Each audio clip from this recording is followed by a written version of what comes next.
Quick 5-second video here to help you out talking about how to type in Sketchup. So we talked about typing the length over here.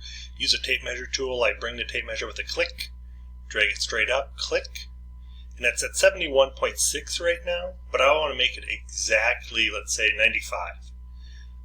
When I come over here, it won't let me click in here. I don't have to click in there. I just type 95 on the keyboard and hit enter, and it'll move that to exactly 95. If I want it, if I'm like, nope, that doesn't seem right, how about I go 85 and hit enter? How about I go 205? I can move it all over the place as long as I haven't clicked again. Once I click here, if I hit the escape key, let's go 45 and hit enter. Oh, it actually still did hold it. So that's how you can use that length in SketchUp for Education, or SketchUp for